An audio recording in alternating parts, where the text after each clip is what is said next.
নমস্কাৰ বন্ধুসকল, আপোনালোক সকলোকে আমাৰ চেনেললৈ স্বাগতম জনাইছোঁ। আমি বিভিন্ন সময়ত ৰেকি, এক্সেছ বাৰ, EFT, shadow work, brain wave consciousness ইত্যাদি তথ্যবিলাকৰ ওপৰত আমি ভিডিঅ' প্ৰস্তুত কৰোঁ। আপোনালোকে আমাৰ চেনেলটো লাইক, শ্বেয়াৰ এণ্ড ছাবস্ক্ৰাইব কৰিব। আজি আমি এটা অতি সুন্দৰ বিষয়ে আলোচনা কৰিম। এই ভিডিঅ'টোৱে আপোনাক এনে এটা বিষয়ত আপোনাক লৈ যাব, যিটো বিষয়ে আপুনি জানিলে বা বুজিলে আপোনাৰ জীৱনটোক আপুনি সুন্দৰতম দিশত লৈ যাব পাৰিব।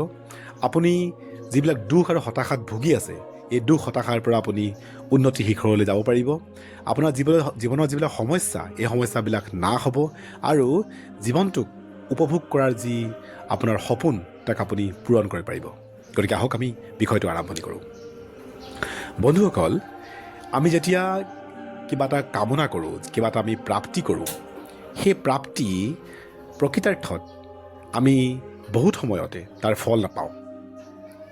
আৰু তাৰ যদি কাৰণবিলাক আমি বিচাৰ কৰোঁ, তেতিয়া আমি দেখা পাওঁ যে নিশ্চিত ৰূপত আমি কিছু এনে কৰ্ম নকৰিলোঁ বা এনেকুৱা কিছু অভ্যাস নকৰিলোঁ।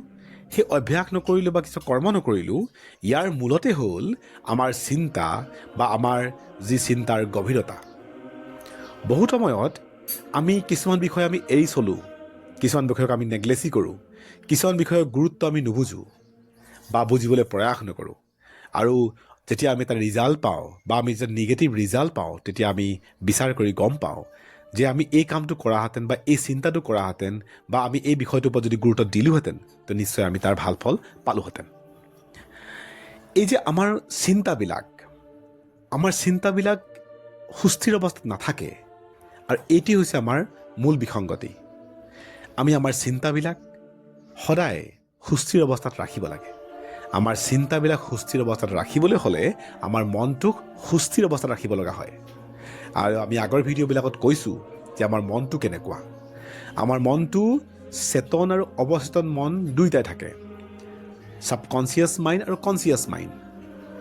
চেতন মনটো সদায় অস্থিৰ আৰু অৱচেতন মনটো সদায় স্থিৰ। আমি আমাৰ অৱচেতন মনটোক বুজিব লাগে। আমি সদায় আমাৰ চেতন মনটোৰ কবলত থাকোঁ, আৰু তাৰ ফলত আমাৰ সদায় অস্থিৰতা থাকে, আমাৰ মনটো বান্দৰৰ নিচিনা হৈ থাকে।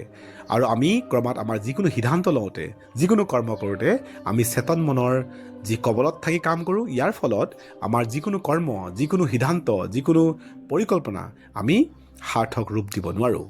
সেইকাৰণে আমি আমাৰ অৱচেতন মনটোক বুজিব লাগে। আমাৰ অৱচেতন মনটোৰ ভিতৰত লুকাই থকা অফুৰন্ত শক্তিক আমি বুজিব লাগে।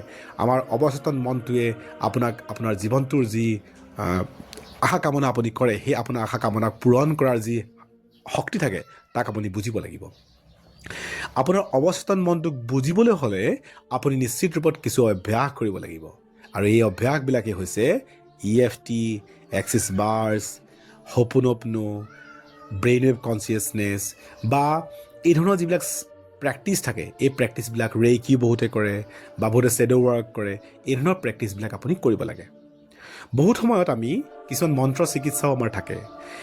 হোপোনোপনো এটা সেই ধৰণৰ প্ৰক্ৰিয়া। হোপোনোপনোটো এক প্ৰকাৰৰ মন্ত্ৰ চিকিৎসা নিচিনাই। হোপোনোপনো যেতিয়া আপুনি অভ্যাস কৰে, আপুনি লাহে লাহে অনুভৱ কৰিব যে ই প্ৰকৃতত আপোনাৰ জীৱনত কেনেকুৱা পৰিৱৰ্তন আনিছে, কেনেকুৱা আপোনাক চেঞ্জ আনিছে।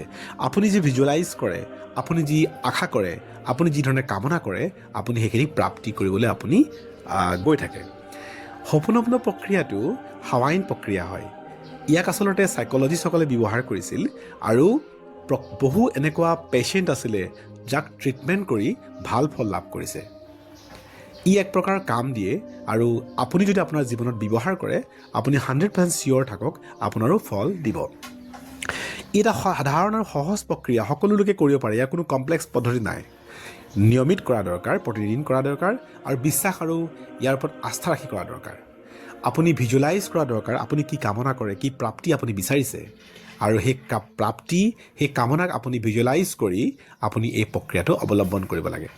আপোনাৰ ভিতৰত পৰম বিশ্বাস থাকিব লাগে, আপোনাৰ নিজৰ ওপৰত আস্থা থাকিব লাগে, বিশ্বাস ৰাখিব লাগে যে আপুনি সম্ভৱ কৰি তুলিব পাৰে।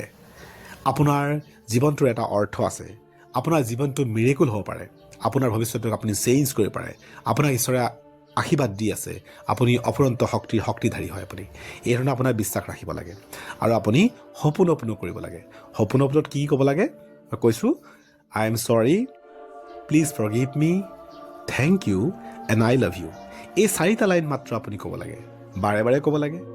যেতিয়া আপোনাৰ মনত সংশয় আহে, দুখ আহে, কষ্ট আহে, টেনশ্যন আহে, তেতিয়াও আপুনি আপোনাৰ ভিতৰৰ যি আত্মাক ক'ব লাগে আপুনি, I am sorry, please forgive me, thank you and I love you. আপোনাৰ আত্মা হৈছে পৰমাত্মাৰ ৰূপ। আপোনাৰ আত্মাক আপুনি বুজি উঠা দৰকাৰ। আপোনাৰ ভিতৰৰ যি ইনাৰ ইঞ্জিনিয়াৰিং তাক বুজি পোৱা দৰকাৰ। আৰু আপোনাৰ ভিতৰৰ যি আত্মাক যেতিয়া আপুনি সন্তুষ্ট কৰিব, আপোনাৰ আত্মাক যেতিয়া আপুনি বুজি উঠিব, আপুনি বাৰে বাৰে ক'ব যে I am sorry, please forgive me, thank you and I love you. I am sorry, please forgive me, thank you and I love you. আপুনি ক্ৰমাৎ দেখিব আপোনাৰ ভিতৰত যি আত্মাৰ যি সক্ৰিয়তা ই বাঢ়ি আহিছে, আপোনাক শক্তি প্ৰদান কৰিছে। আপুনি আকাংক্ষা কৰাবিলাক আপোনাৰ ওচৰলৈ লৈ আহিছে।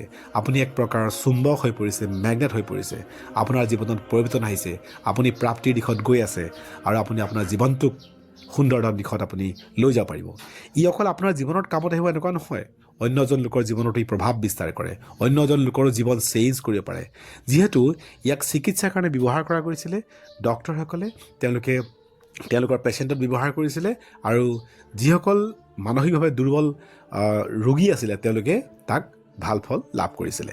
গতিকে বন্ধুসকল, যদি আপোনাৰ জীৱনত দুখ, টেনশ্যন, নিগেটিভনেছ, হতাশা বা এনেকুৱা ধৰণৰ সমস্যাবিলাক আছে, বা আপুনি খুব ষ্ট্ৰং নহয় বুলি ভাবে, তেতিয়াহ'লে আপুনি সপোন কৰিব।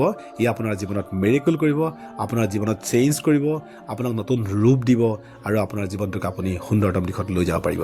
গতিকে আহক বন্ধুসকল, আমি সপোন কৰোঁ আৰু আমি আমাৰ জীৱনটোক সুন্দৰতম দিশত গতি কৰাই লৈ যাওঁ। ধন্যবাদ।